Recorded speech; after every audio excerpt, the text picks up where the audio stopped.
کہ کیا آج تک اپنی عمر کے مطابق گجرانوالہ کے کسی ریپرزنٹیٹیو کو, کسی منسٹر کو, پارٹی کے کسی عہدیدار کو گجرانوالہ کے مسائل کی نشاندہی کرتے ہوئے ٹی وی فورم کے اوپر یا اسمبلی کے فلور کے اوپر آپ نے کبھی سنا ہے؟ نہیں.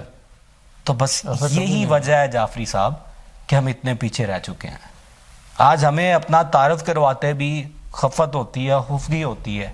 اور دیکھیں اگین گجرانوالہ کو اگنور کیا گیا. بڑے سینئر پولیٹیشنز ہیں, چاہے ان کا کسی بھی جماعت سے تعلق ہو, کئی ہمارے دوست بھائی وہ شیروانیاں بنوا کے بیٹھے ہوئے تھے, مگر پھر اگنور کر دیا گیا ہے. تو مجھے نہیں سمجھ آتی پالیسی میکرز جو ہیں یہاں ہمارے جو مقتدر حلقے ہیں وہ چیزوں کو کس طرف لے کے جا رہے ہیں. ہماری باری آئی ہے جی, جو ہمارے بس میں ہوئی جعفری صاحب اپنے شہر کو ریپرزینٹ کرنے کے لیے وہ کریں گے جی. بحیثیت ممبر صوبائی اسمبلی, آپ چونکہ اسمبلی میں جا چکے ہیں, یہ سارے مسائل جو آپ نے نشاندہی کی ہے یہ اسمبلی کے پلیٹ فارم پہ آواز اٹھائیں گے اور ان میں سے کچھ کام کرنے کی کوشش کریں گے؟ جی بالکل جی, میں الحمدللہ اپنی ڈویژن گجرانوالہ سے پہلا بندہ ہوں جو ابھی تک 32 کویسچنز اسمبلی میں سبمٹ کروا چکے ہیں. ہمارا ایک پروسیجر ہوتا ہے, اس میں 0 اور بھی ہوتا ہے, اس میں اور بھی ڈیفرنٹ طریقے ہوتے ہیں. ایک آپ کو ایڈجرنمنٹ موشن کرنا پڑتا ہے.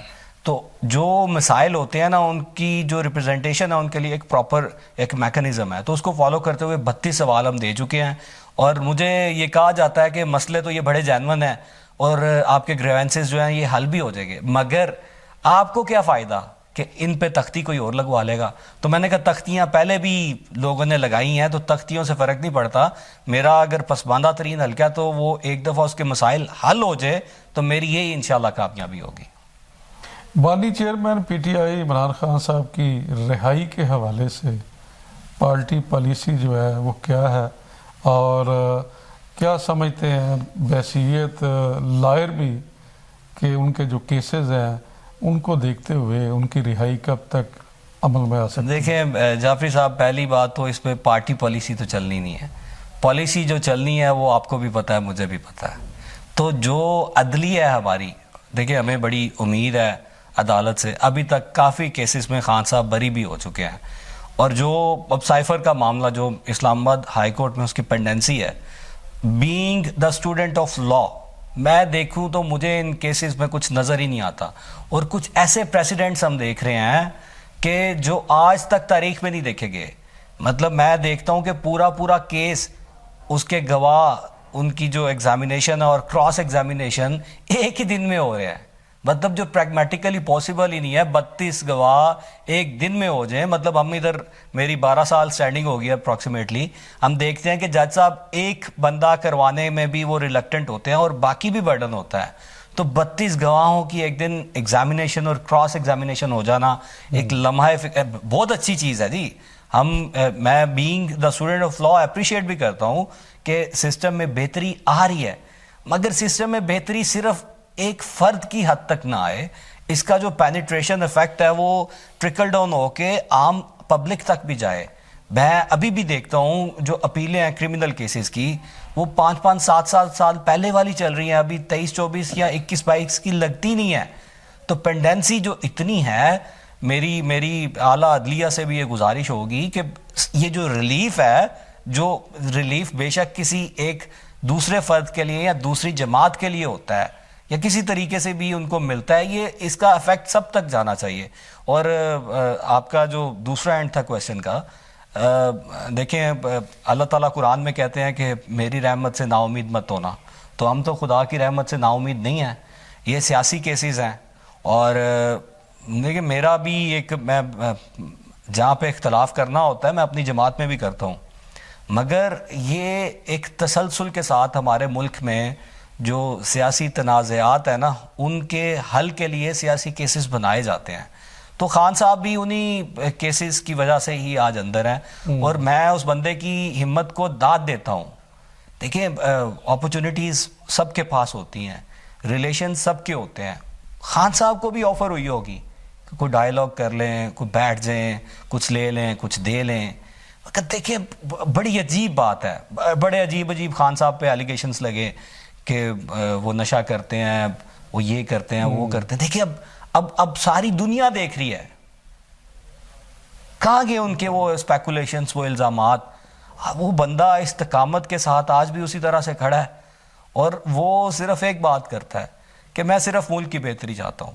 اور میں آپ کو یہ باور کروا رہا ہوں کہ جہاں بھی ملک کی بہتری کی بات ہوگی, جہاں پہ ملک کی ترقی کی بات ہوگی, وہاں پہ ہم گورنمنٹ کے ساتھ بیٹھ کے جو صرف ملک کی بہتری کے لیے بات ہوگی وہ سارا کچھ کریں گے. مگر اس میں اگین پارٹی کی طرف سے ایک ہمارا اعلامیہ آیا ہے کہ آپ 10 حلقے ہی کھول دیں, اور 10 حلقوں کی بیس پہ ہی ہم ڈیسائیڈ کر لیتے ہیں کہ یہ فارم 45 اور 47 والا فرق کیا صحیح ہے یا نہیں. یہ بتائیے کہ ابھی جو آپ کے ایم این اے ہیں احسان اللہ ورک صاحب, ان کے خلاف بھی ایک کیس چل رہا ہے ری کاؤنٹنگ کے حوالے سے. 28 تاریخ ہے. اس سے پہلے بلال اجاز صاحب کا ہوا, ان کو ری کاؤنٹنگ میں ہرا دیا گیا. اس طرح اور بھی کچھ M N A M P As کے کیس چل رہے ہیں پی ٹی آئی کے. جو پی ٹی آئی کے کیسز ہیں اگینسٹ ہیں وہ جلدی فیصلے آ رہے ہیں, اور جو پی ٹی آئی والوں نے کیے ہوئے ہیں ان کا کوئی پتہ نہیں ہے. تو اس حوالے سے آپ کیا کہنا چاہیں؟ دیکھیے جی, وہ ایک میکسم ہے, justice delayed is justice denied, کہ انصاف جو ہے جب تاخیر سے ملتا ہے تو وہ انصاف نہیں ہوتا. آپ نے 2 حلقوں کی بات کی ہے, ہمارے بشمول ہمارے گجرانوالہ اور پوری ڈویژن سمیت پنجاب میں جتنے بھی الیکٹڈ پی ٹی آئی کے جو حمایت یافتہ امیدوار ہیں وہ سب کے خلاف اپلیکیشنز آ چکی ہیں. اور مزے کی بات یہ ہے کہ جب ہم الیکشن کمیشن کی کاز لسٹ دیکھتے ہیں تو اس میں زیادہ تر کیسز جو ہوتے ہیں وہ پی ٹی آئی والوں کے خلاف ہوتے ہیں, اور ان کے اوپر جو آرڈرز ہوتے ہیں وہ بڑے مزیدار اور بڑے ایک دم امپلیمنٹ ہوتے ہیں. مطلب میں نے دیکھا ہے اسمبلی کے اندر, ہماری فیصل آباد سے ایک وسیع بھائی ہیں, وسیع چودھری صاحب, ان کی نشست تھی, تو ابھی ان کا نوٹیفیکیشن پراپر ہوا ہی نہیں تھا اور اسمبلی کا اجلاس بلا لیا گیا تھا. اور اتنی عجلت میں اجلاس بلانے کا صرف ایک دن کا مقصد یہ تھا کہ کسی طریقے ان کا حلف ہو جائے, کیونکہ کورٹس بیٹھی ہوئی ہیں. اب دیکھیں فیصلے دونوں طرف آتے ہیں, ہر کسی نے لا کی جو ڈیفینیشن ہے اس کو ڈیفائن کرنے کے لیے ایک اپنی جو سینس ہے نا وہ بھی دیکھنی ہوتی ہے. اب جو ہمارے ذکی صاحب ہیں قصور سے, غالباً ان کا این اے 131 ہے حلقہ, مجھے حلقہ نہیں ایگزیکٹ یاد, ان کی بھی ری کاؤنٹنگ کی اپلیکیشن تھی, مگر کورٹ نے کیٹیگوریکلی یہ آرڈر دے دیا ہے کہ جو ری کاؤنٹنگ ہے یہ الیکشن کمیشن کا کام ہی نہیں ہے. اور الیکشن لاز اگر آپ جعفری صاحب پڑھیں تو میں آپ کو یہ واضح کر رہا ہوں, میں نے پڑھا ہے اور ہم نے یہ اسپیکر صاحب کو بھی بتایا کہ ایک الیکٹڈ بندے کو ای سی پی اس طرح سے ڈی نوٹیفائی نہیں کر سکتا, یہ عدلیہ کا کام ہے. انہوں نے ہمیں یہ کہہ دیا یہ ایگزیکٹو آرڈر کے تھرو ہے, جوڈیشل آرڈر کے تھرو نہیں ہوا, حالانکہ یہ جوڈیشل آرڈر ہوتا ہے. اگر کسی کو ڈی نوٹیفائی کرنا ہے تو اس کا ایک پراپر پروسیجر ہے. اب ہمارے ٹریبیونلز بن چکے ہیں, دیکھیں جب 20 فیب کو ٹریبیونلز فارمولیٹ ہو گئے, جو 20 فیب کے بعد جتنی درخواستیں ہیں اصولاً اور قانوناً ان کو ٹریبیونل میں جانا چاہیے, مگر ٹریبیونل کی طرف کوئی جا ہی نہیں رہا.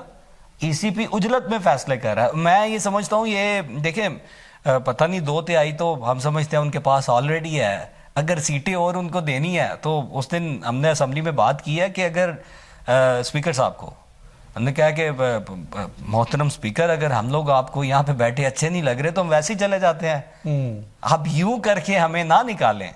اور دیکھیں عوام کی جو سینس ہے نا, آپ اگر ان کی نبض پڑھیں تو آپ پریشان ہو جائیں گے. اور میں آج آپ کو 1 مہینہ پہلے بتا رہا ہوں 21 اپریل کے الیکشن کا بھی رزلٹ ان سے مختلف نہیں ہوگا جو پچھلے الیکشنز ہوئے ہیں, اور یہ پاپولیرٹی اوپر جا رہی ہے. دیکھیں نا ہمارے پاس پالیسیز ہیں ہی نہیں. آپ میں کبھی آپ کو بتاؤں گا لمبی نشست میں, ہمارے پاس ایگریکلچر پالیسی نہیں ہے. آپ کو پتہ ہے یہ پنجاب کے اندر ہم نے, میں اس میں بلکہ ایک دے رہا ہوں اپنی ریکوزیشن بھی دے رہا ہوں کہ جو گندم کا ریٹ ہے اس کو ڈکریز کر کے 250 تک لے کے جانے کا ان کا پلان بنا ہوا ہے. اس کی وجہ یہ ہے کہ جو رشیا اور یوکرائن سے گندم آئی ہے, جتنے ہماری میلز والے ہیں وہ گندم 3200 روپے کے حساب سے لے رہے ہیں, اور ابھی وہ 700 اس میں سے بھی منافع کما رہے ہیں. اور اب جو پاسکو کے پاس ساری گندم پڑی ہوئی ہے وہ ان کے پاس فضول پڑی ہوئی ہے, وہ گندم خرید ہی نہیں رہے آگے سے. تو یہ سارا بوجھ ذمہ داروں پہ ڈالنا چاہتے ہیں. دیکھیں جعفری صاحب, انڈیا ہے نا 70% جو ان کا جی ڈی پی ہے اس کو جو پنجاب کی ایگریکلچر اکانومی ہے نا وہ اس کی بیک بون ہے. مگر ادھر کسان کو جو سہولیات ہیں آپ دیکھیں آپ پریشان ہو جائیں. یہاں پہ ہمیں ڈی اے پی کا توڑا پڑ رہا ہے 13,000 سے 15,000 کے درمیان. یہاں پہ یوریا کا جو توڑا ہے وہ 6,000 سے 7,500 کے درمیان پڑ رہا ہے. بجلی کا یونٹ تقریباً 57 روپے ہمیں پڑ رہا ہے. اور یہی چیزیں اگر ان کا کمپیریزن انڈیا میں دیکھیں تو انڈیا میں یونٹ 7-8 روپے ہے بجلی کا جو کسان کو مل رہا ہے. نہروں کی پراپر لائننگ ہوئی ہے, ان کے پاس ماڈرن اکوپمنٹس ہیں. ہم تو آج تک اپنا ایک بیج نہیں بنا سکے جناب. ہم نے کالا شاہ کاکو میں سیڈ اینڈ ریسرچ سینٹر بنایا, آپ بتائیں کون سا بیج آپ نے بنایا؟ ان کے پاس فنڈز ہی نہیں ہیں. بس یہی تو المیہ ہے کہ جہاں فنڈز نہیں ہیں وہاں. مجھے ایک دوست بتا رہا تھا کہ جو آئل ریفائنریز ہوتی ہیں نا وہ کچھ لوگ ایسے ہیں 2014 سے انہوں نے انیشیٹ کیا ہوا ہے اور 2024 تک انہیں لائسنس ہی نہیں ملا.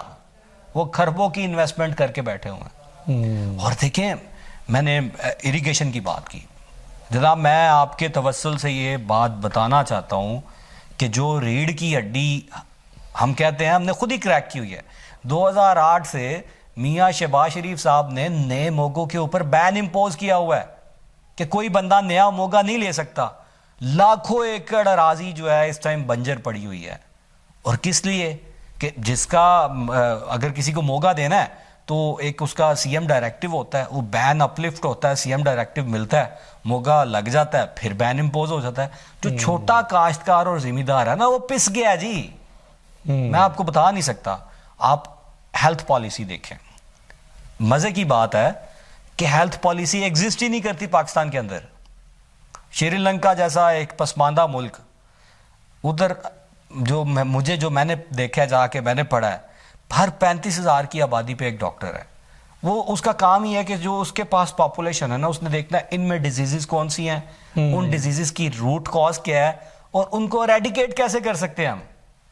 اور ہمارے بی ایچ یوز میں جہاں پہ فیسلٹی 24 آورس کی ڈاکٹر کی ہوتی ہے وہاں پہ مہینوں ڈاکٹر آ کے نہیں بیٹھتے. آپ بات کریں گے ایجوکیشن پالیسی کی, آپ دیکھیں اسکولوں کی حالت جا کے.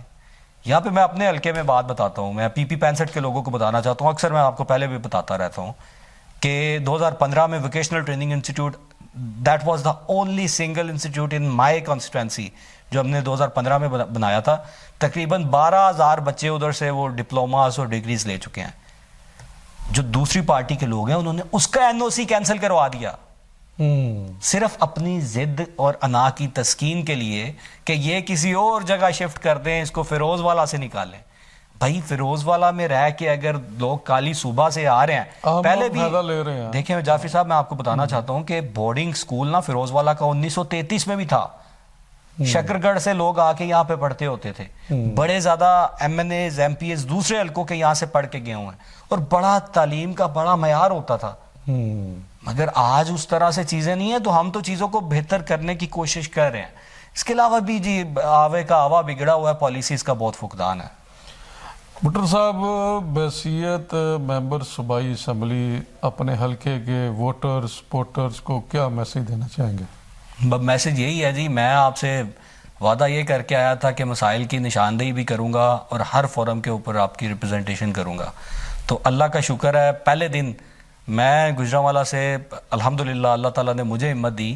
میں پہلا بندہ تھا جس نے ڈان اور جتنے بھی باقی انگلش نیوز پیپرز ہیں میرے حلقے کے آرٹیکل سب سے پہلے چھپے. جو میرے حلقے کے مسائل تھے پہلے میں نے انہیں میڈیا پہ ہائی لائٹ کیا نیشنلی اور انٹرنیشنلی. اب جو دوسرے مسائل ہیں میں آپ کو پہلے بتا چکا ہوں, یونیورسٹی کا مسئلہ, رنگ روڈ کا مسئلہ, صفائی کا, سینیٹیشن جو ہے, یہ سارے مسئلے میں اسمبلی میں اٹھا چکا ہوں. اب بجٹ سیشن چل رہا ہے, جب یہ ختم ہوتا ہے تو ہر تھرسڈے اور ہر منگل کو یہ باری آیا کرے گی اور اس پہ جو منسٹرز ہیں ان کو جواب دینا پڑے گا. وہ ہم کو مطمئن کریں گے تو ہم سیشن آگے چلنے دیں گے, نہیں تو ہمارے کویسچنز ادھر ہی سٹینڈ کرتے رہیں گے. اور باقی جو میرے بس میں ہوا میں وہ پہلے دن سے آپ کو کہا ایمانداری تک کوشش کروں گا کہ کسی نہ کسی طریقے اپنے حلقے کی بہتری کے لیے اپنا پارٹ پلے کرتا رہوں. جی ناظرین, آپ نے چودھری حسن اقبال بٹر صاحب ممبر صوبائی اسمبلی حلقہ پی پی 65 کی گفتگو سنی. چودھری حسن اقبال بٹر صاحب نے بہت اچھے انداز میں اپنے حلقے کے مسائل کو، اپنے ملک کے مسائل کو، اپنے شہر کے مسائل کو اجاگر کیا ہے۔ آپ کی رائے کا انتظار رہے گا۔ اجازت دیجیے، اللہ حافظ۔